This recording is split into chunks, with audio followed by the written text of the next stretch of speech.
Yo, salut Mugi, voilà, c'est Chapeau de Page, j'espère que vous allez bien, on se retrouve aujourd'hui pour la review du chapitre 673 de Bleach. Alors, comment dire, ce chapitre n'était pas mauvais, déjà, attention, on va briser ça tout de suite, c'était pas un mauvais chapitre, mais j'ai du mal à, un peu connaître ce Taizai, voilà, pour ceux qui ont lu le dernier chapitre, en plus ça tombe bien, les deux chapitres, je les ai lus un peu les uns à la suite des autres, enfin c'est peut-être ça qui m'a un petit peu influencé par rapport à ma pensée, mais c'est un peu pareil, si vous voulez, enfin sans spoiler Nanatsu, attention, mais l'auteur, j'ai l'impression que l'auteur nous a amené quelque part, mais on sait pas où, enfin je sais pas, c'est vraiment le flou, on voit à peu près la direction principale, bien sûr, mais on voit pas sur quoi ça va déboucher, si vous voulez. Bon, bien sûr, après Nanatsu est un manga qui est encore en cours et qui a encore certainement pas mal d'arcs derrière, alors que Bleach, là, on est sur la fin. Et là, je vois pas où Kubo veut nous emmener, franchement. Je vais vous donner mon avis à la fin de cette review-là, bien entendu, mais je suis dans le flou total et je vois pas ce qu'il veut faire, en fait, simplement. Enfin, j'ai peut-être une petite idée, mais j'ai l'impression qu'il va se casser la gueule au bout d'un moment et puis que ça va tout casser vraiment cet arc final, surtout ce combat final, vu qu'on va encore y revenir sur ce chapitre aussi. Enfin, je sais pas, dites-moi votre ressenti directement dans les commentaires par rapport à tout ça, enfin, par rapport au cheminement Koda, pardon, en plus, je crois que j'ai déjà dit Oda, que Kubo, bien entendu, est en train de choisir pour la fin de Bleach, et surtout le début de ce combat final, bah, ouais, qui est vraiment en train de commencer, qui est en train de prendre de l'ampleur, donc il a peut-être encore un moyen de pouvoir arriver à un petit peu à s'esquiver, à prendre un petit virage, voilà, pour pouvoir s'esquiver avant de le faire revenir, de mettre ce combat en stand-by, mais ça m'a l'air vraiment mal engagé. Enfin bref, on y reviendra après. Donc, le chapitre qui démarre donc directement, on retourne un petit peu sur Valkyrie, donc ouais, j'étais content à ce moment-là, je me suis dit ouais, youpi, on va repartir sur Valkyrie, et son combat, voilà, on va peut-être pouvoir enfin le terminer avec de nouveaux protagonistes, surtout que Renji et Rukia donc, sont en train de remonter, enfin voilà, d'atteindre un petit peu le haut plateau du palais du roi des esprits pour pouvoir, donc là où se trouve Valkyrie, donc pas tout en haut non plus, pas au palais de Joabak, qui est un petit peu plus bas, mais au-dessus quand même de Soul Society, enfin bref, vous voyez les bails, et donc ils arrivent à remonter, voilà, à peu près à se redresser, vu que je rappelle, ils s'étaient fait un petit peu éclater par Valkyrie sous sa forme un petit peu, enfin sous sa forme on va dire humaine, voilà, sous sa forme de Thor, si on peut la qualifier ainsi. Et même d'ailleurs, justement, ils vont rencontrer Itsuga sous sa forme adulte, donc vous en doutez bien que Rukia, dans un premier temps, va faire croire qu'elle l'a reconnu, et puis Renji, lui, pas du tout, il dit c'est qui ce gars, parce qu'entre temps, Itsuga, il leur a parlé, enfin voilà, mais pour lui, il a pas tilté qu'il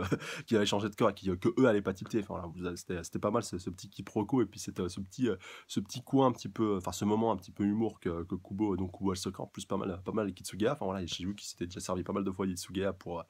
faire un petit peu, pour placer un petit peu de gag, un petit peu d'humour dans ce chapitre, enfin c'était déjà le cas un petit peu précédemment avec le mec qui s'auto-trollait, qui s'auto-vannait, même si là c'était pas vraiment le cas. Mais tout en étant très sérieux, Tsuga leur dit de toute façon, voilà, ça n'a rien, l'adversaire que vous avez en face de vous, voilà, c'est un mat de puissance, vu qu'en plus ils se prennent pas mal de boules de Reiatsu, si je dis pas de bêtises, en pleine poire, en étant en train de remonter, donc Rukia et Renji. Et donc pareil, voilà, il y a une punaise, mais c'est quoi ce délire? Et puis donc voilà, Tsuga qui les avertit, qui leur dit, voilà, c'est plus ce mec qui a pas rien à voir avec ce que vous avez vu la dernière fois. Et puis c'est un petit peu aussi pareil pour lui, enfin, on a dit ça pour Valkyrie, mais aussi lui, vu qu'il a aussi changé d'apparence. Et puis j'ai beaucoup aimé Renji qui dit, putain, mais c'est qui ce mec et tout? Et Rukia qui lui dit, non mais me dis pas que tu l'as pas reconnu, c'est bien entendu le grand frère du capitaine Itsugaya. Et puis voilà, Itsugaya qui dit mais qu'est-ce qu'il raconte cela? Puis lui, enfin limite il va dire oui c'est ça. Enfin on va pas aller chercher à aller leur expliquer, surtout que c'est ni le moment ni l'endroit. Et donc on a après t'as Byakuya qui est un petit peu sur le côté, qui est lui aussi un petit peu en train de se marrer par rapport à tout ça. Et on voit que ça va commencer à péter sévère, mais, car il y a un mais, donc voilà, on va avoir l'élément de transition qui va nous permettre de re-switcher sur Ichigo, donc voilà, vraiment que tout le monde, toutes les forces un petit peu présentes, donc que ce soit Rukia, Renji, même Mitsuga, et puis certainement donc Byakuya, même on va même avoir un petit switch sur Ichida d'une demi-case, voilà, c'était assez intéressant, donc pour nous montrer qu'ils ressentent tous donc le Reiatsu d'Ichigo, qui est en train d'être de plus en plus concentré, de plus en plus condensé, de plus en plus expulsé aussi, et donc voilà, qu'ils ont tous à peu près pressenti ça, qu'Ichigo doit être en face de Chuabak pour concentrer autant de Reiatsu d'un seul coup, enfin voilà, un coup de pression spirituelle, si vous êtes plus familier avec ce terme-là. Et donc ça va nous permettre donc de switcher sur on va dire le point, voilà, qui va être là, le point central de chapitre, on peut le qualifier ainsi, hein, après 4 ou 5 pages vraiment concentrées sur le reste, sur l'arrivée de Rukia et puis de ce cher donc Renji, enfin même un petit peu moins de 4 pages si je dis pas de bêtises, enfin là ça va être surtout, si je devais donner un point fort à ce chapitre, ce serait les dessins de Kubo, et vraiment la mise en scène qu'il a fait par rapport à ce combat, enfin là même si le combat n'a pas encore vraiment démarré, c'est ça vraiment qui est très fort qui est très fort chez lui, et ça nous donne vraiment un avant-goût de ce combat là, et que vraiment quand on va rentrer vraiment dans le bail, qu'on va rentrer dans l'arc, qu'on va rentrer dans le dur, et ben là il va encore plus nous sublimer ce combat avec des dessins, c'est à dire qu'ici il n'y avait pas forcément besoin de dialogue, d'ailleurs il n'y a pas du tout beaucoup de dialogue, c'est pour ça que cette review au final va être assez courte, sauf si je fais le débrief de toutes les pages au niveau des dessins. Non, je déconne, elle sera pas, quoi qu'il en soit, je pense pas qu'elle sera très très longue. Mais vraiment par rapport au dessin, chapeau bas à Kubo, vraiment là, encore une fois, il nous a prouvé qu'il était un excellent dessinateur et qu'il savait parfaitement mettre en scène Et comment on pourrait qualifier ça? Sublimer vraiment ces personnages, sublimer son œuvre, sublimer Joabak, sublimer, Ichigo, sublimer le début de ce combat final et ça franchement c'était très, très fort, même si encore une fois on n'a pas encore vraiment démarré, même si Ichigo, voilà, il a dégainé son, Getsuga Tensho, enfin voilà. Le combat en lui-même, si vous voulez, pour moi, il est pas si intéressant que ça, surtout que ça va plus être un petit peu de parlotte entre Joabak et puis donc ce cher Ichigo par rapport au fait que je suis ton père, voilà, t'es mon fils, Ichin, voilà, celui qui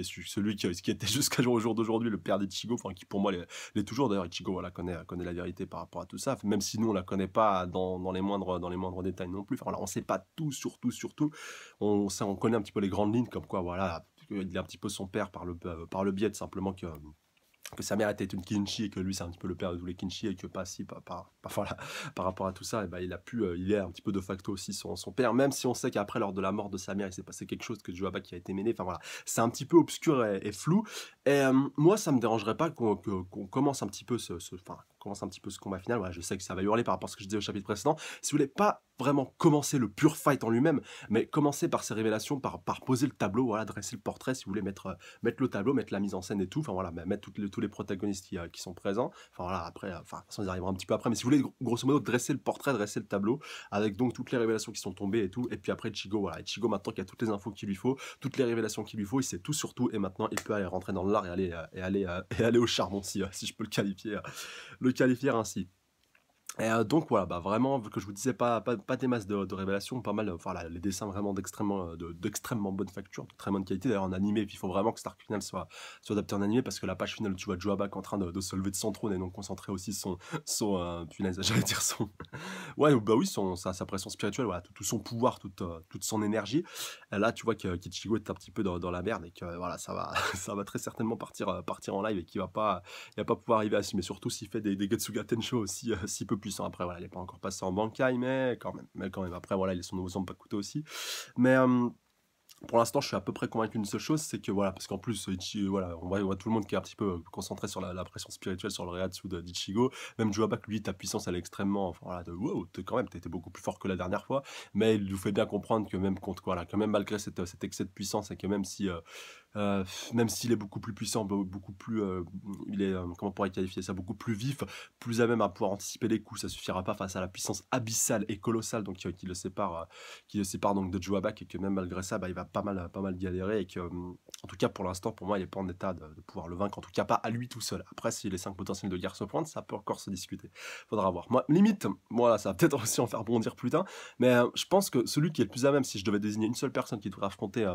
Joabak en un contre un et qui aurait une infime partie de chance de pouvoir le vaincre en Shinigami, bah, ça serait peut-être Ryzen, pourquoi pas, vu qu'il est visiblement, en tout cas visiblement immortel, même si je pense que voilà, Joabak va nous montrer qu'il est mortel, mais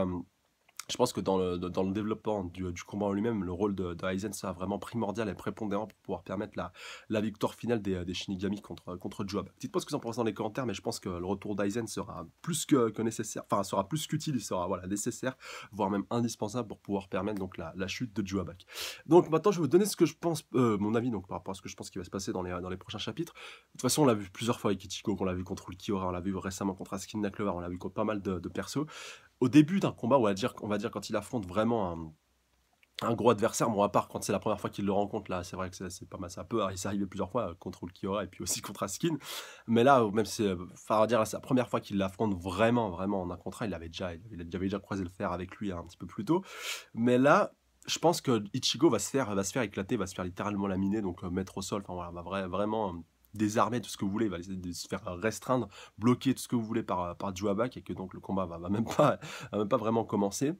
En attendant donc que tous les potentiels de guerre se pointent et donc peut-être que Joabak va faire un petit peu le joujou avec lui en attendant tout ça, que tout ce beau monde arrive, tout ça. Et puis pareil pour Ichigo, donc voilà, peut-être qu'il va profiter de cette occasion de pouvoir l'immobiliser et le bloquer pour pouvoir donc lui faire toutes ces révélations par rapport à tout ça, voilà, de rentrer un peu plus dans les détails par rapport à par rapport à son histoire en fait tout simplement, voilà, de savoir le pourquoi du comment de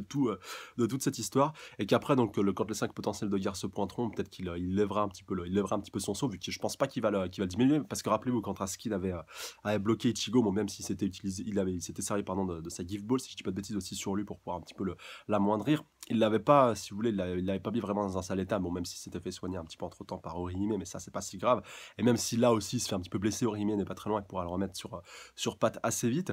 Et donc, je pense que voilà, vraiment le vrai gros du combat final, donc ça commencera quand les 5 potentiels de guerre seront réunis. Et qu'après, donc sur la fin, bah, ce sera Ichigo qui le terminera en rencontrant après que tous les autres soient tombés. Enfin, voilà, et qu'ils aient bien aussi, entre-temps, affaibli ce cher Joabak. Voilà, c'est à peu près ma petite théorie par rapport à la suite. N'hésitez pas à me dire dans les commentaires ce que vous en pensez, voilà, par rapport à tout ça, par rapport à la suite. Et surtout, dites-moi aussi si vous pensez que voilà, vraiment le gros combat va commencer maintenant, que Ichigo va peut-être prendre l'ascendant maintenant, et puis qu'après on terminera donc les autres Sternwriters, donc que ce soit Jugram, que ce soit Valkyrie, voilà, ou même, voilà. Non, je crois qu'il reste que ces deux-là. Enfin, voilà, laissez-moi dans les commentaires par rapport à tout ça. Dites-moi si vous pensez donc qu'on va plutôt switcher sur un autre combat ou plutôt qu'on va rester là-dessus pendant un petit moment, histoire qu'on ait les révélations avant de repartir sur les autres combats. Parce que ça aussi, c'est possible que ça se fasse comme ça. Voilà, je pense que j'ai fait à peu près le tour. En tout cas, comme d'habitude, n'hésitez pas à mettre un petit pouce bleu, commenter, partager, surtout vous abonner à la chaîne si ce n'est pas déjà fait pour plus de reviews. N'hésitez pas à checker la page Facebook, le lien est dans la description. Voilà, comme toujours, un grand merci à vous les abonnés, à la fois les anciens, comme les nouveaux, comme les futurs. Franchement, force à vous, big up à vous. Je vous kiffe et je vous embrasse très très fort. Sur ce, je vous dis à la semaine prochaine. Prenez soin de vous. Salut à tous. Sayonara.